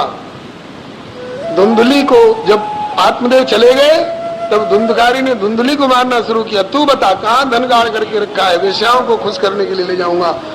बोली कि बेटा सब तो ले गए, अब क्या बचा? अरे नहीं बताएगी तो छुरा भोंक करके मारूंगा। अच्छा बेटा चल बताती हूँ, अच्छा बेटा चल बताती हूँ कहती गई, कुआं में कूद करके प्राण दे दिया। पति को धोखा देने वाली, झूठ बोलने वाली, जाल फरेब रचने वाली, सारे पड़ोसियों से गाली गलौज और झगड़ा करने वाली को कहीं विमान आता है वैकुंठ में जाती है थोड़े। ऐसी अभागिनी दुष्टा के लिए यही गति होती है। उसके बाद वो प्रेतनी बनी कि चुड़ैलिनी बनी कि क्या बनी, कुछ वर्णन ही नहीं है। ऐसे लोगों का इतिहास कहाँ कोई बनता है। इसके बाद धुंधकारी ने सारा घर खोद डाला, कुछ नहीं मिला। जंगल गए लकड़ी नहीं, सरिता गए ननीर, गृह कुबेर गए धन नहीं, जो टेढ़े रघुवीर। राम विमुख संपत्ति प्रभुताई, जाय रही पाई बिन पाई। भगवान से विमुख, राम विमुख, सुख चाहे संपदा है? सुख चाहे मूढ़ न धर्म रता, मति थोड़ी कठोरी न कोमलता। सुख कैसे मिलेगा? सुख सागर से विमुख होकर सुख कैसे प्राप्त होगा जी? कुछ नहीं मिला। धुंधकारी को चोरी डकैती करने लगा वेश्याओं को धन देकर खुश करने के लिए। वेश्याओं ने इसको धन जब काफी मिल गया तो वेश्याओं ने इसे शराब पिला करके चारपाई पर सुलाया। जब सो गया तो रस्सी से बांध दिया चारपाई पर ही कस के और मार मार कर मारने लग गई। जब ऐसे नहीं मरा तो जिंदे धुंधकारी के मुख पर जलते हुए अंगारे आग के बोझ बोझ करके जला जला करके मार डाला। एक तो जिंदगी में पाप ही पाप किया था, दूसरे अकाल मृत्यु हुई। अभी उम्र खत्म नहीं हुई थी। अगर उम्र खत्म हो गई होती तो जमराज के दूत तो आते लेने के लिए, लेकिन उम्र खत्म नहीं हुई, जमराज के दूत आए नहीं। आत्मा शरीर में से निकल गई, शरीर आत्मा के रहने लायक रहा नहीं। कहाँ जाएगी आत्मा? अब भटकती हुई प्रेत जोनी में पड़ करके नाना प्रकार के कष्ट पा रही है। जाड़े में ठिठुर रही है और गर्मी में लू से प्रतप्त हो रही है। प्यास लगती है तो सामने नदी बह रही है, लेकिन प्रेत पानी निकाल के नहीं पी सकता है। ये दशा, जैसे किसी को लकवा मार गया हो, सामने गिलास में पानी रखा हो लेकिन उठा के पी नहीं सकता है। ये स्थिति प्रेत जोनी में बड़ा कष्ट भोग रहा था। घर खड़ार हो गया, सत्यानाशी कांटे पैदा हो गए घर में। उसी समय एक बार घूमते फिरते गोकर्ण जी आए। रात्रि में उसी घर में बरामदे में ठहरे। धुंधकारी प्रेत कई कई रूप धर धर करके आने लगा, कभी भेड़ा बनकर, कभी भैंसा बनकर, कभी आग बनकर। समझ गए गोकर्ण जी ये कोई दुर्गतिक है। अयम दुर्गतिका को भी निश्चित्यात्म अब्रवीत। पूछने लग गए किम्बा प्रेतो पिशाचो वा राक्षसोसी संसना। तू प्रेत है, पिशाच है, राक्षस है, कौन है, कैसे ऐसे ऐसे रूप धर करके आ रहा है। तो बोलना तो चाहता था लेकिन बोल नहीं पाया, बोलने की क्षमता नहीं रह गई थी अभागे में। तब संज्ञा मात्रम चकार, माथा कूट कूट के, छाती पीट पीट के दुखी, समझ गए कि बोलने की क्षमता खो बैठा है अपने पाप के कारण। अपने कमंडलू से जल लेकर गोकर्ण जी जैसे संत ने भगवान का नाम लेकर अभिमंत्रित करके छींटा दिया। तत्से कहत पापोसो प्रवत्तुम उपचक्र में, उस छींटा को पाकर उसका पाप का भार हल्का हुआ, बोलने की क्षमता हुई। कहने लगा आम भ्राता त्वदीयोस्मि धुंधुकारीति नामतः स्वकीय नैव दोषेण ब्रह्मत्वं नाशितम मया। मैं आपका भाई धुंधुकारी हूँ और अपने पाप के कारण कोई पाप ऐसा नहीं बचा है जो मैंने नहीं किया। अपने पाप के कारण मैं अपना ब्रह्मत्व और पुण्य सारा खो चुका हूँ और प्रेत योनि में पड़ा हुआ कष्ट भोग रहा हूँ। भैया तुम्हारे सामने इसलिए आया हूँ कि मेरा उद्धार करो। अपने उद्धार की याचना करने के लिए, तुम्हारी कृपा की याचना करने के लिए आया हूँ। गोकर्ण जी बोले कि मैंने तुम्हारे लिए मृत्यु का समाचार प्राप्त पा करके गया में श्राद्ध किया था, अभी तेरा उद्धार नहीं हुआ। बोला कि गया श्राद्ध शतेनापि मुक्तिर्मेन भविष्यति, साधारण पापी होता तो गया श्राद्ध से मेरी मुक्ति हो जाती, लेकिन भैया इतना बड़ा पापी हूँ कि गया श्राद्ध में मेरे उद्धार की क्षमता नहीं है। उपायम अपरम कंचित त्वं विचारे सांप्रतम, और कोई जोरदार उपाय खोजो। गोकर्ण जी ने आश्वासन दे दिया, ठीक है उपाय खोजूंगा। सवेरा हुआ, बस्ती भर के लोग जुटे। कहा कि गोकर्ण जी यहाँ कैसे? बोले भैया बहुत रात में आया, सोचा कि बस्ती वालों को क्यों नींद खराब करे, यही ठहर गए। जननी जन्मभूमि स्वर्गादप गरीयसी। अरे हमारा तो रास्ता बंद हो जाता है रात में धुंधकारी की प्रेतात्मा के डर के मारे। आपने कुछ नहीं देखा? बोले खूब देखा, धुंधकारी को देखा, उसकी प्रेतात्मा को देखा, अपने उद्धार की याचना कर रहा है, गिड़गिड़ा रहा है। क्या उपाय किया जाए? बोले कि आप जैसे ज्ञानी पंडित नहीं जानते हैं तो हम क्या बता सकते हैं, तो किससे पूछा जाए?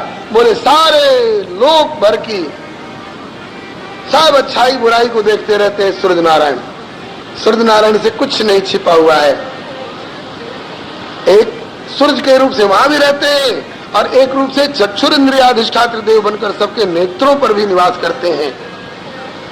तो सूर्य नारायण से उपाय पूछिए। श्री गोकर्ण जी ने सूर्य नारायण से स्तुति करके उपाय पूछा। तुभ्यम नमो जगत साक्षिन ब्रूहि में मुक्ति हेतुकम। हे सूर्य नारायण,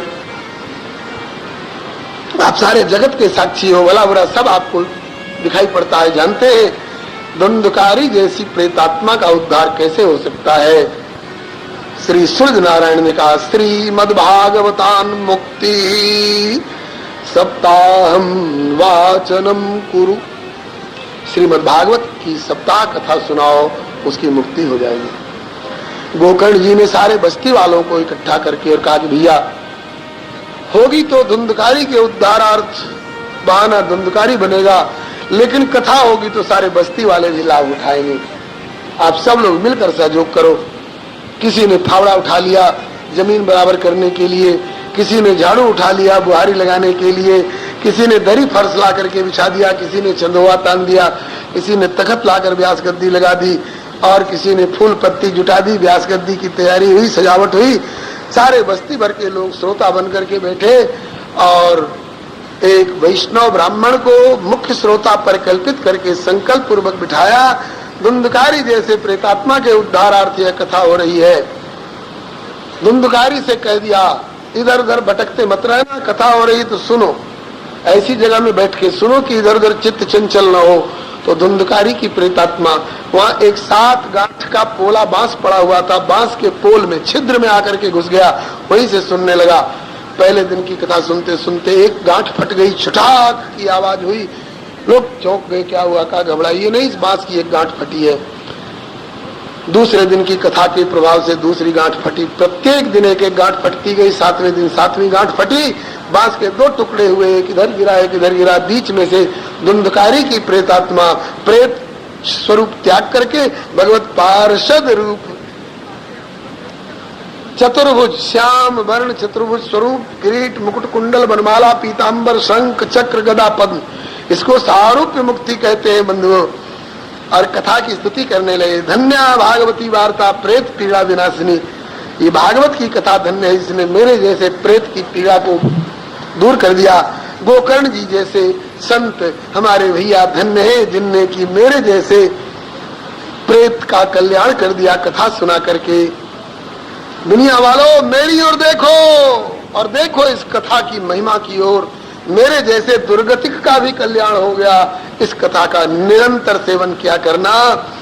ऐसे कही रहे थे, उसी समय भगवान के पार्षद विमान लेकर आए। आइए, अब आप प्रेत नहीं है, अब आप भगवत पार्षद हैं, प्रभु ने आपको बुलाया है। धुंधकारी की आत्मा पार्षद रूप होकर विमान पर बैठी भगवत धाम को जाने लग गई।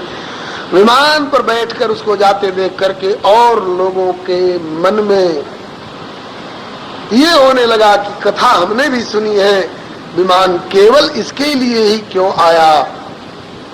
श्री सनकादिक जी ने प्रश्न कर दिया उन पार्षद लाने वाले, विमान लाने वाले पार्षदों से। अत्रैव बहवः सन्ति श्रोतारो मम निर्मला आनीतानि विमानानि न तेषां जुगपत् कुतः। विमान लाए तो सबके लिए लाना चाहिए था, क्योंकि यहाँ और भी हमारे बड़े निर्मल निर्मल श्रोता हैं। सुना सबने, फलभेद क्यों हुआ? तब भगवत पार्षदों ने बताया, श्रवणस्य अविभेदेन फलभेदोत्र संस्थिता। इसने 7 दिन कथा सुनी है, किसी ने 1 दिन सुनी होगी, किसी ने 1 घंटा सुनी होगी, और सुने भी होंगे जितनी देर, उनमें बहुत लोग ऊँघते भी रहे होंगे, और जो जगह भी होंगे उनका ध्यान कथा में नहीं होगा। उनका ध्यान होगा कि दरवाजे पर 700 रुपया का फ्लेक्स जूता छोड़ के आए, कोई उठा तो नहीं ले जाएगा। कथा में मत्था और जूती में ध्यान, तो ऐसे कथा का वास्तविक फल नहीं होता है। ये अर्थ था और अपने उद्धार की चिंता थी, दत्त चित्त होकर के इसने कथा सुनी है, इसलिए इसको पूरा फल मिला। आज भी विद्यालय में अध्यापक एक ही पढ़ाई सब विद्यार्थियों को पढ़ाते हैं, उसी में कोई फर्स्ट, कोई सेकंड, कोई थर्ड, कोई फेल, कोई first class, first gold medalist हो जाता है। क्यों? जो जितना ही दत्तचित्त हो करके उनको ग्रहण करेगा वह उतना ही बढ़िया उत्तम अंक से उत्तीर्ण होगा। यही बात कथा में भी लागू होती है। सुनई विमुक्त विरत और विषयी लई भगति गति संपत्ति नहीं। विषयी सुने तो संपत्ति प्राप्त करे, साधक सुने तो गति प्राप्त करे, और सिद्ध सुने तो भक्ति प्राप्त करे। तो अगर औरों के मन में भी हो कि हमारे लिए भी विमान आता, हम भी भगवत धाम जाते, तो एक बार की खेती में बाढ़ आ गई तो फिर खेती करो, दूसरे बार की खेती में सूखा पड़ गया तो फिर खेती करो, घर में ना हो तो कर्ज लेकर खेती करो। जैसे किसान खेती से निराश नहीं होता है, सूखा पड़े चाहे बाढ़ आवे, उसी तरह से एक बार की कथा में चूक हो गई, पूरा लाभ नहीं मिला तो दोबारा कथा सुनो, दोबारा में भी उतना लाभ नहीं हुआ तो फिर सुनो। फिर क्या होगा? बोले हरिया हरि से प्रीति करूं जो किसान की रीत, दाम चौगुनो ऋण घनो तऊ खेत सो प्रीति। हरि से लगे रहो रे भाई, एक दिन बनत बनत बन जाई। हरि से लगे रहो रे भाई। दोबारा फिर गोकर्ण जी ने कथा का आयोजन किया, बस्ती वालों के उत्साह को देख करके फिर कथा सुनाई। और दूसरी बार की कथा में तो और श्रोताओं को लेने के लिए भगवत पार्षद आए विमान लेकर के, और गोकर्ण जी को लेने के लिए साक्षात गोविंद भगवान आए। बोलो श्री गोविंद भगवान की। अपना सखा रूप देकर अपने साथ ले गए। श्री सूत जी कहते हैं कि गोकर्ण जी के श्रोता मानव लोग विमान पर बैठ बैठ करके गए, इसमें क्या आश्चर्य। तदग्रामे ये स्थिता जीवा अश्व चांडाल जातय विमाने स्थापितास्तेपि गोकर्ण कृपया तदा प्रेषिता हरिलोके ते यत्र गच्छन्ति योगिनः अयोध्यावासिनः पूर्वं यथा रामेण संगता। उस गांव के मनुष्यों की कौन कहे, कुत्ते बिल्ली छिपकली करकेटा तक किसी के शरीर में जू पड़ी हुई थी, वे भी दिव्य पार्षद रूप धरकर विमान पर बैठ बैठ कर भगवत धाम को गए। कैसे? बोले अयोध्यावासी न सर्वे यथा रामेण संगता, जैसे सारे अयोध्यावासी राम जी के साथ विमान पर बैठ बैठ करके धाम गए। बहुरी कहु करुणायतन कीन जो अचरज राम, प्रजा सहित रघुवंश मणि किमि गवने निज धाम। जैसे राम जी अपनी सारी प्रजा के साथ अपने धाम को गए, ऐसे गोकर्ण जी अपने सारे श्रोताओं के साथ भगवत धाम की प्राप्ति किए। श्रोता हो तो ऐसे और वक्ता हो तो ऐसे श्री गोकर्ण जी तरीके। और क्या, आज के दिवस की जाऊं बलिहार, मेरे घर आया राजा राम जी का प्यार। करूं दंडवत चरण पखारूं, तन मन धन संतन परवारूं। आंगन भवन भयो अति पावन, हरिजन बैठे हरि जस गावन। कहे कथा और अर्थ विचारे, आप उतरे औरन को तारे। कहे रैदास मिले हरिदासा, तो मेरी जन्म जन्म की पूरी आशा। अब श्री सुत जी कहते हैं कि हे शौनक जी, कर्णेन गोकर्ण कथाक्षरोजयी पीतश्चते गर्भगतानुभूय। जिनने अपने कानों से गोकर्ण जी की कथा का एक भी अक्षर सुन लिया, नहीं कह रहे पीतश्च, पी लिया, कथा का रस पिया जाता है। तो जिनने गोकर्ण जी की कथा का एक भी अक्षर पी लिया, ते गर्भगता न भूय, फिर दोबारा किसी के गर्भ में नहीं गए। सुअरी और कुतिया की गर्भ में जाना तो दूर, किसी मानवी के गर्भ में भी जाने की जरूरत नहीं रही, बल्कि राम भजन के जोर से मगर प्राप्त शरीर, अविनाशी की गोद में बैठे दास कबीर। कथा के प्रभाव से भगवत धाम को पधारे। इतिहास पुण्यम सांडिल्यो मुनीश्वर पठते चित्रकूटस्थो ब्रह्मानंद परिप्लुता। इस पवित्र इतिहास को महर्षि सांडिल्य भी, जो भक्त्याचार्य है, ये भी चित्रकूट में विराजमान आनंद में भरकर ब्रह्मानंद में परिप्लुत होकर के और इस आख्यान को पाठ करते हैं। बहुत महत्वपूर्ण प्रसंग है ये, इसीलिए तो इसमें 2 दिन लग गया, कल का और आज का। श्री हरे नमः। आइए, कहते हैं कि श्राद्धे प्रयुक्तम पितृतृप्तिमावहे नित्यम सुपाठाद पुनर्भवम च। बड़ा पवित्र महत्वपूर्ण प्रसंग है ये। श्राद्ध के दिनों में प्रयोग किया जाए तो बहुत लोग कहते हैं कि कौन महीने में सुनना अच्छा होगा। श्राद्ध के दिनों में तो नहीं सुना जा सकता है, आगे और सुनना चाहिए, जानबूझ के सुनना चाहिए। श्राद्ध के दिनों में सुनने से पितरों को और ज्यादा तृप्ति होती है। पिंडदान से जितनी तृप्ति होती होगी, उससे ज्यादा अनंत गुना तृप्ति होती होगी उन लोगों के पितरों को जो कथा में बैठे हैं। घर में बैठ करके पिंडदान करना पितरों के लिए तृप्तिकारक तो होगा ही, बल्कि इस समय ये श्राद्ध वाला ही तो पक्ष चल रहा है ना। हाँ, पितृपक्ष इसका नाम ही है, पितृपक्ष। खास करके इस पक्ष में जो जो भगवान की कथा सुनते हैं, उनके पितर लोग नाच रहे होंगे कि भले हमारे लिए चावल का और खोआ का पिंड दान किया चाहे नहीं किया, लेकिन कथा बैठ करके सुन रहा है, इसके कथा श्रवण से हमको तृप्ति हो रही, आपके पितरों को तृप्ति हो रही होगी। आपके पितर नाच रहे होंगे जहां कहीं होंगे वहां। हाँ, श्री हरे नमः। श्राद्धे प्रयुक्तम पितृतृप्ति महावहेत और नित्यम सुपाठात अपुनर्भवम च।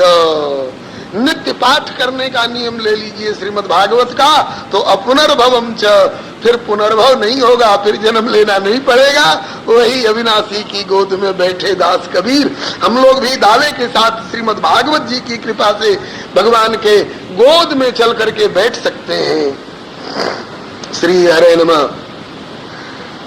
भक्त दाम संग्रह करे कथन श्रवण अनुमोद, सो प्रभु को प्यारो पुत्र जो बैठे हरि की गोद। अब एक अध्याय में विधि बताई गई है, कथा कैसे सुननी चाहिए। बोले पहले तो निर्णय ले कि संसार के सारे काम कितने भी महत्वपूर्ण हो, इससे ज्यादा महत्वपूर्ण दूसरा कोई काम नहीं है। सब कामों को किनारे छोड़ करके हमें छुट्टी लेनी है, इतने दिनों के लिए अवकाश निकालना है, दुकान से, दफ्तर से, मकान से, शरीर से और सब तरह से फुर्सत निकालनी है और कथा सुननी है। और कब सुननी है? बोले कि अगर आपका कोई बहुत बिजी सीजन हो तो उस समय मत सुनिए, आपका जो डल सीजन हो उसी समय सुनिए, जिस समय आप खाले बैठे हो, कोई काम धंधा नहीं, दुकान पर एक भी ग्राहक नहीं।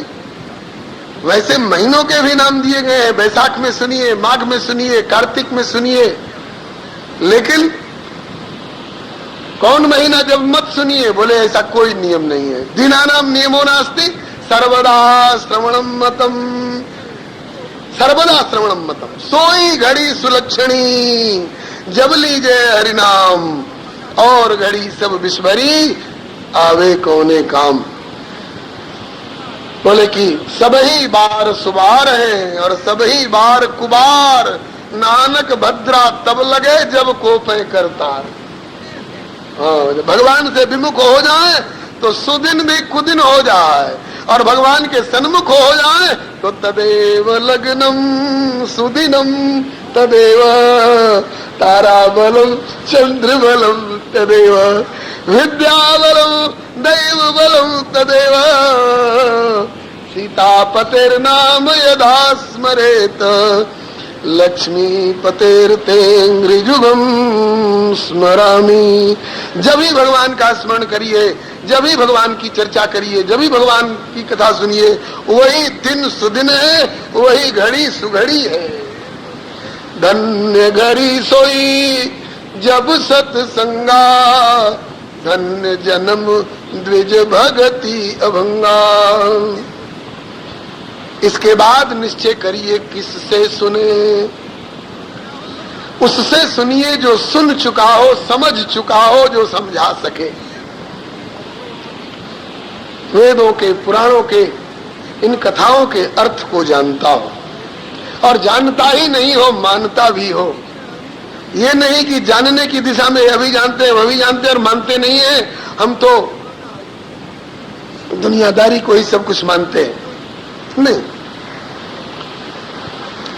कितने बड़े भारी विद्वान हो, लेकिन त्याज्यास्ते यदि पंडिता, भले पंडित हो तो फिर भी वो त्याज्य है। कौन? बोले अनेक धर्म विभ्रांता स्त्रेणा पाखंडवादिना।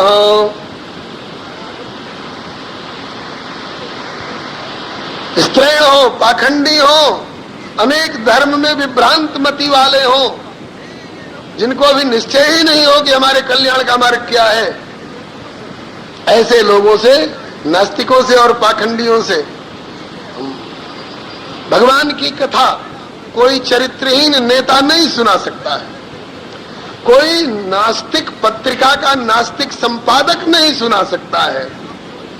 किसी संत से सुने, किसी चरित्रवान से सुने। जे गावई या चरित समारे ते एताल चतुर रखवारे। दृष्टांत विरक्त हो, वैष्णव हो, विप्र हो, वेद शास्त्र विशुद्धकृत हो, दृष्टांत देकर समझाने में कुशल हो, धीर हो, अति निष्प्रिय हो, लोभी लालची न हो, निष्प्रिय हो।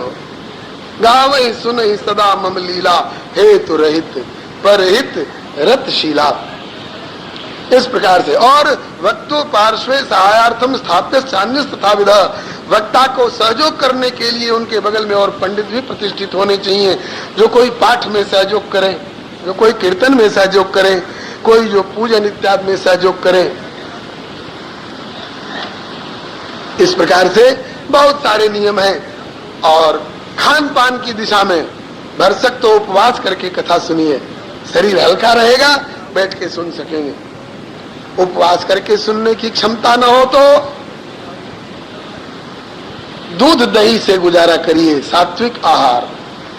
दूध दही से भी काम न चले तो फलाहार लीजिए, फलाहार से भी काम न चले तो अन्नाहार लीजिए एक बार। और एक बार के भोजन से भी काम न चले तो 2 बार भी खा लीजिए, कोई बात नहीं। कहते हैं कि अच्छा, भोजन करके भी कथा सुनी जा सकती है? बोले हाँ जी, सुनी जा सकती है। कहा कि फिर उपवास की बात क्यों कही?